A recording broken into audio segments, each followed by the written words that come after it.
വീട്ടുടമസ്ഥൻ ആ CCTV on ചെയ്തു. സമയം 7:15. ഒരു പ്ലാസ്റ്റിക് സഞ്ചി നിലത്തിലേക്ക് വീണു. ആവർത്തിച്ചവർ ആ ദൃശ്യങ്ങൾ ആ കുഞ്ഞിൽ നിലത്തേക്ക് വീഴുന്ന ദൃശ്യങ്ങളനുസരിച്ച് അവർ പരിശോധനകൾ 3-4 നിലകളിൽ തെളിവുകളൊന്നും ലഭിക്കാതെ 5-ാം നിലയിൽ ബെല്ലടിച്ചു. ആ വാതിൽ തുറന്നു. പോലീസുകാരെ കണ്ട ആകുലനാഥൻ ആകെ പിടിച്ചു. എന്താ സാർ? ഒന്നും അറിയില്ലാന്നുണ്ടോ? ഞങ്ങൾക്ക് ഫ്ലാറ്റ് സെർച്ച് ചെയ്തു. എന്താ പേര്? പ്രവാസിയാണ് സർ. കാനഡയിലായിരുന്നു. എല്ലാം മതിയാക്കി പോയി. കഴിഞ്ഞ 3 വർഷമായി ഞാൻ ഈ ഫ്ലാറ്റിലുണ്ട്. കൂടെ എന്റെ ഭാര്യയും മകളും മാത്രം. എവിടെ? അതെവിടെ? വിളിക്കാൻ. പോലീസുകാരെ കണ്ട് പരിഭ്രാന്തയായ ആ അമ്മ എഴുന്നേറ്റ് വന്നു. എന്താ സാർ? മോളെ വിളിക്കുക. അവരാ വാതിൽ തട്ടി വിളിച്ചു. മോളെ, വാതിൽ തുറക്ക്. ആ വാതിൽ തുറക്കപ്പെടുന്നു. തളർന്ന മുഖവുമായിരുന്നു. എറിയ 18 വയസ്സ് പ്രായം കാണും. മുടിയിലുള്ള പോലീസുകാർക്ക് കണ്ണിലേക്ക് ഇരുട്ട് കയറുന്നു. തല ചുറ്റുന്ന പോലെ. ഈ വിശ്വകാലത്തോളം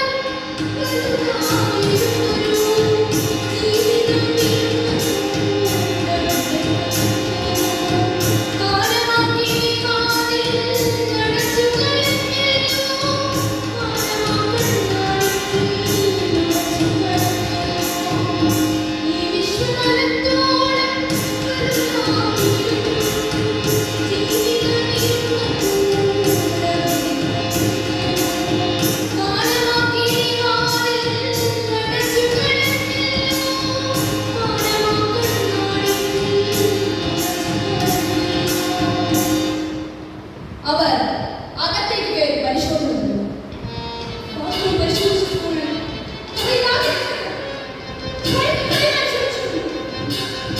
അവർ പുറത്തേക്ക് ഇറങ്ങിയ സമയം ആ പെൺകുട്ടി തളർന്ന് താഴെ വീണു. എന്താ കുട്ടി? നിനക്ക് എന്ത് പറ്റി? അമ്മച്ചി കരയാതെ. നിങ്ങളുടെ മകൻ ഒരു കൊലപാതകം ചെയ്തിരിക്കുന്നു. അവൾ പ്രസവിച്ച കുഞ്ഞിനെ കഴുത്ത് മുറിക്കൊണ്ട് വഴിയിലേക്ക് വലിച്ചെടുത്തിരിക്കുന്നു. ഞങ്ങൾക്കൊന്നും അറിയില്ല സാറേ.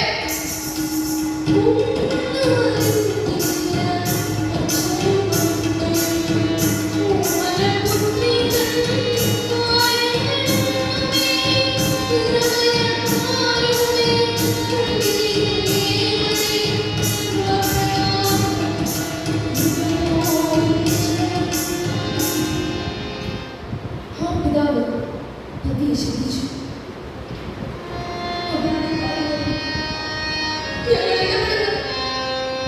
അവൾക്ക് ഇഷ്ടമല്ല. കുറെ പഠിച്ചവളാ. എപ്പോഴും ഫോണില് ഏത് നേരം ചിലപ്പോൾ നേരിട്ട നേരത്തൊക്കെ പോക്കും വരവും. മകളെ സൂക്ഷിക്കുവാനും നിയന്ത്രിക്കുവാനും നിങ്ങൾക്ക് കഴിഞ്ഞില്ല. ഞങ്ങൾ പറഞ്ഞാൽ അനുസരിക്കില്ല സാർ. പറഞ്ഞാൽ ആത്മഹത്യ ഭീഷണി. അഭിമാനം പിന്നെ കണ്ണടച്ചു. ആ കുട്ടിയെ വേഗം ഹോസ്പിറ്റലിൽ എത്തിക്കും. എന്താ ഇവരുടെ പേര്? മരിയ. ഓ, മരിയ. ക്രിസ്തുദേവന് ജന്മം നൽകിയ മാതാവിന്റെ പേരാ. അക്രമികളിൽ നിന്നും കണ്ണു വെട്ടിച്ച ആ അമ്മ ജീസസിനെ പൊങ്ങിയത്. ഇതല്ലല്ലോ. പൂർണ്ണ വളർച്ചയെത്തും വരെ വയറ്റിൽ സൂക്ഷിച്ചു. എന്തൊക്കെ പരിഹാര മാർഗങ്ങൾ ഉണ്ടായിരുന്നു. പോലീസുകാർ ആ പെണ്ണിനെയും കൊണ്ട് താഴേക്ക് വന്നു. ആ നിഷ്ഠൂരം ചെയ്ത പെണ്ണിനെ കണ്ട് ജനം ഒച്ചവെച്ചു. ഒരു ജയപോരാട്ടം ഉച്ചത്തിലേക്ക്. ആ സംഭവം സഹിക്കാൻ കഴിയാത്ത ആരുടെയും പ്രതികരണം. അവളെ ജീപ്പിൽ കയറ്റി ആ വണ്ടി മുന്നോട്ട് വന്നു.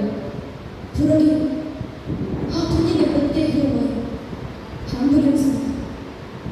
പോസ്റ്റ്മോർട്ടത്തിന് ശേഷം ആശുപത്രിയിൽ തന്നെ ആ കുഞ്ഞിനെ സംസ്കരിച്ചു. ആരുടെ മണ്ണിൽ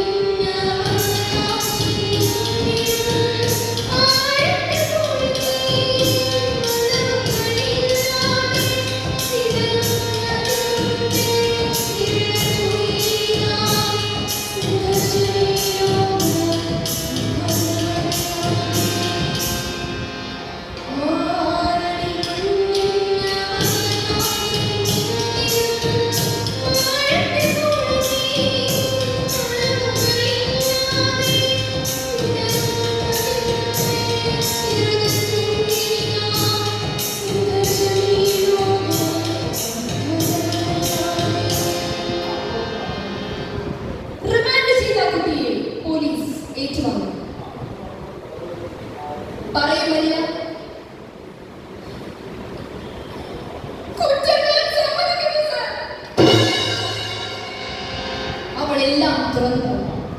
ഇൻസ്റ്റാഗ്രാം വഴി ഒരാളെ പരിചയപ്പെട്ടത്.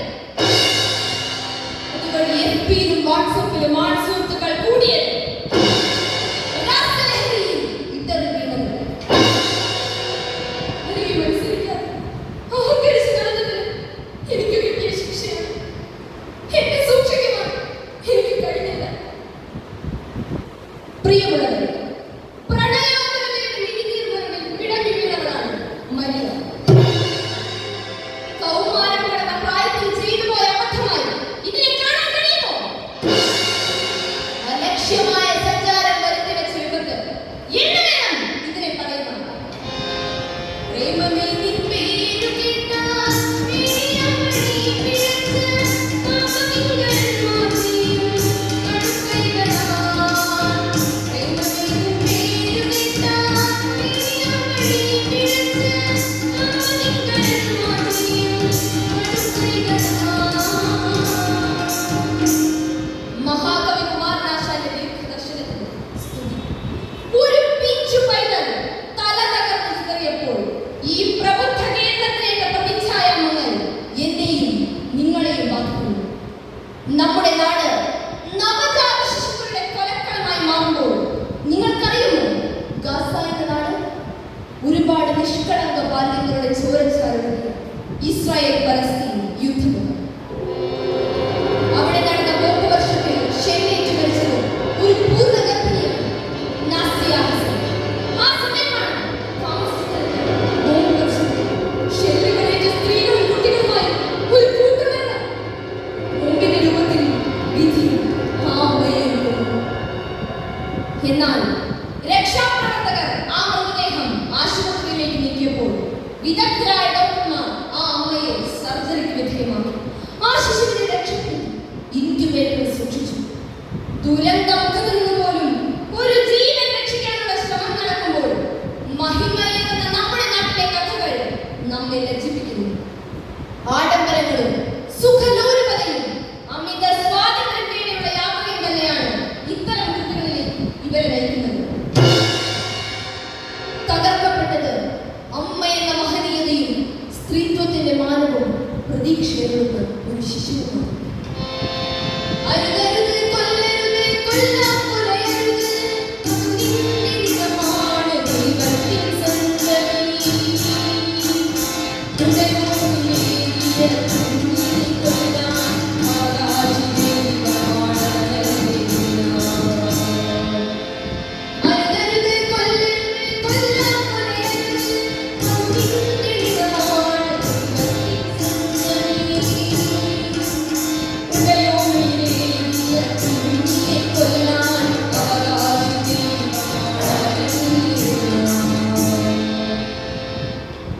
ഒരു കുഞ്ഞില്ലാതെ ദത്തെടുക്കാൻ കാത്തിരിക്കുന്നവർ ആയിരങ്ങളാണ്.